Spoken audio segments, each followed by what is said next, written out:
இன்றைக்கி அப்பாவுக்கு 18வது நாள். அப்புறமா இன்றைக்கி சாட்டர்டே. இன்றைக்கி ஈவினிங்க்கு மேலே வெளியில் கிளைமேட் வந்து ரொம்ப சூப்பராக இருந்துச்சு திருநெல்வேலியில். அசர் தொழுகிறதுக்கு நேரம் ஆகிடுச்சு. அதனால் நான் அசர் தொழுதுட்டு அதுக்கப்புறம் உள்ள வேலையெல்லாம் பார்த்தேன். என்னோடய வீடியோஸில் நான் தொழுகிறத காட்டும் போது எல்லோரும் நின்றுட்டு சலாம் சொல்கிறீங்க, நின்றுட்டா சலாம் சொல்லுவாங்க, அப்போல்லாம் சொல்லக்கூடாது அப்படின்னு சொல்லியிருந்தீங்க. தொழுகைக்கு நிற்கும் போது ஃபஸ்ட்டு சலாம் சொல்லி தானே அதுக்கப்புறம் தானே தொழுகை ஸ்டார்ட் பண்ணுவோம்.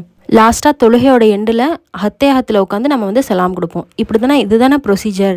இதுலேயே நிறைய பேர் வந்து ஜனாசா தொழுகையில் தான் இப்படி தொழுவாங்க, நீங்கள் தொழுகிற தப்பு அப்படின்னு சொல்கிறீங்கன்னு எனக்கு புரியல. எனக்கு நெகட்டிவ் கமெண்ட் ஜாஸ்தியாக வந்துட்டு தான் இருக்குது. அதை பெருசாக நான் வந்து எடுத்துக்க மாட்டேன், மண்டிக்கு இக்னோர் பண்ணிடுவேன். ஆனால் 1-2 கமெண்ட்ஸ்லாம் பார்க்கும்போது இதுக்கு கண்டிப்பாக நம்ம ஏதாவது ஆன்சர் கொடுக்கணும் அப்படின்னு சொல்லி தோணுது. அதனால தான் நான் வந்து ஆன்சர் கொடுத்துட்ருக்கேன். அதுக்கப்புறம் நிறைய கமெண்ட் நான் என்ன பார்த்தேன்னா, காலை கவர் பண்ணி தொழுவுங்க, அதாவது வந்து சாக்ஸ் போட்டு தொழுவுங்க அப்படின்னு சொல்லி நிறைய கமெண்ட் பண்ணியிருந்தீங்க. அதை பற்றி இன்னும் கொஞ்சம் நான் தெரிஞ்சுக்கணும். அதுக்கப்புறம் அதை நான் ஃபாலோ பண்ணலாம் அப்படின்னு சொல்லி பார்த்துருக்கேன். ஏன்னா நான் வந்து எங்கள் வீட்டிலையாக இருக்கட்டும், இல்லை எனக்கு தெரிஞ்சவங்க யாராவது தொழுதை நான் பார்த்தா இப்படி தான் காலெலாம் அவங்க கவர் பண்ணாமல் தான் தொழுவுறாங்க. அதனால தான் நானும் அதே ஃபாலோ பண்ணுறேன். அதே மாதிரி நிறைய பேர் வந்து உங்களுக்கு பாவம் சேரும், உங்களுக்கு பாவம் சேரும் அப்படின்னு சொல்லி என்னையே நீங்கள் திட்டி உங்களுக்கு தான் நீங்கள் பாவம் சேர்த்துக்கிறீங்க. ஆல்ரெடி என்னோடய பர்சனல் விஷயத்துலேயே நான் ரொம்ப நொந்து நூல்சாய் அப்படி தான் நான் இருக்கேன்.